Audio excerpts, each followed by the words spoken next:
Hello दोस्तों, आप सभी का स्वागत है मेरे चैनल जीके इकोनॉमिक्स में।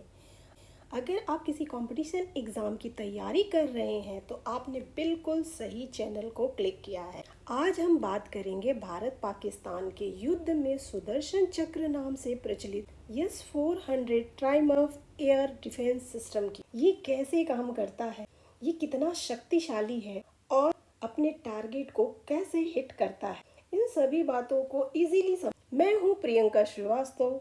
चलिए वीडियो को शुरू करें। भारत ने हाल ही में आतंकवाद के खिलाफ ऑपरेशन सिंदूर सफलतापूर्वक कंप्लीट किया है।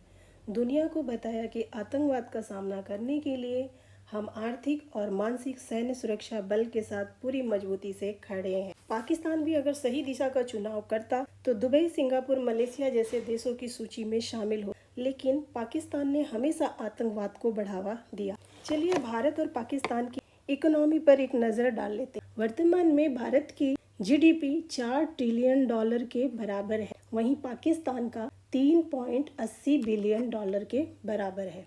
विदेशी मुद्रा भंडार की बात करें तो विदेशी मुद्रा भंडार भारत का $678 अरब है, वहीं पाकिस्तान का मात्र $15 बिलियन। रक्षा बजट की बात करें तो भारत का रक्षा बजट $78.7 अरब के बराबर है और पाकिस्तान की बात करें तो पाकिस्तान का रक्षा बजट $7.6 अरब है। भारत की जीडीपी ग्रोथ रेट की बात कर लेते हैं। वर्तमान में भारत का जीडीपी ग्रोथ रेट 6.5% के करीब है और इन्फ्लेशन रेट यानी महंगाई की बात कर लें तो 4%। इन्फ्लेशन रेट मैक्सिमम 4% और मिनिमम 2% के करीब होना चाहिए। तो यहाँ पर महंगाई दर भारत में अंडर कंट्रोल दिखाई दे रही है। वहीं पाकिस्तान की बात करें तो पाकिस्तान में जीडीपी ग्रोथ रेट मात्र 2% है और महंगाई की बात करें तो 23% के करीब है। जब 4% से अधिक इन्फ्लेशन रेट होता है तो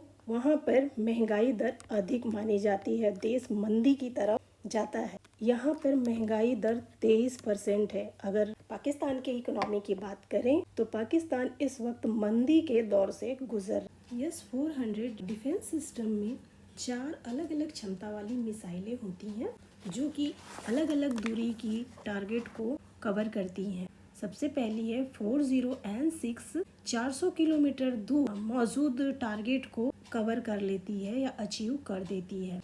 दूसरी मिसाइल है 48N6, ये 250 किलोमीटर दूर टारगेट को पूरी तरह से हवा में नष्ट कर देती है। तीसरी मिसाइल है 9M96E2, ये 200 किलोमीटर दूर टारगेट को अपना निशाना बनाती है। और चौथी मिसाइल है 9M96E, ये 40 किलोमीटर दूर टारगेट को हवा में ही नष्ट कर देती है। 40N6 की बात करें तो इसकी तीव्रता 14 मेक है। 14 मेक बहुत ज़्यादा तीव्रता है, 1 सेकेंड में 5 किलोमीटर की दूरी तय कर। इस चित्र के जरिए हम S-400 डिफेंस सिस्टम को पूरी तरह से समझ लेते हैं। वास्तव में ये 4 ट्रक पे तैनात होते हैं, इसके पूरे कंप्लीट एक सिस्टम, और जो कि अलग अलग काम करते हैं। पहला सिस्टम है long range surveillance radar, 600 kilometre दूर से ही दुश्मन को पूरी तरह से पहचान लेता है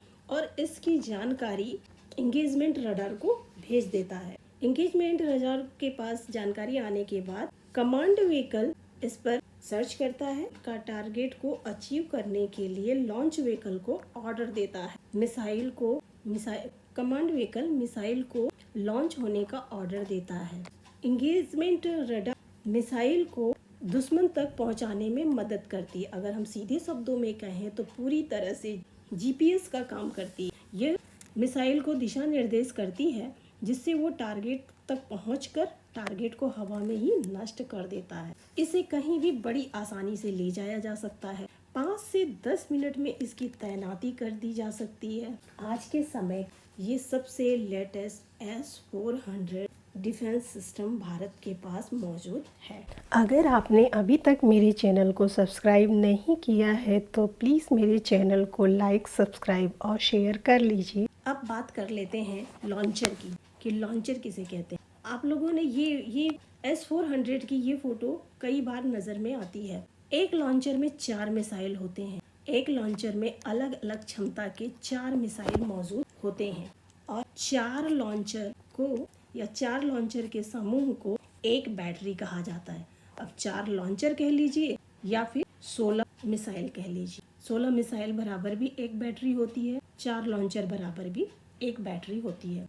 2 बैटरी बराबर एक रेजिमेंट होता है। ऐसी अगर ये हुआ, ये एक बैटरी है और ये दूसरी बैटरी है, तो ये 2 बैटरी को अगर मिलाकर कहें तो एक रेजिमेंट बनता है।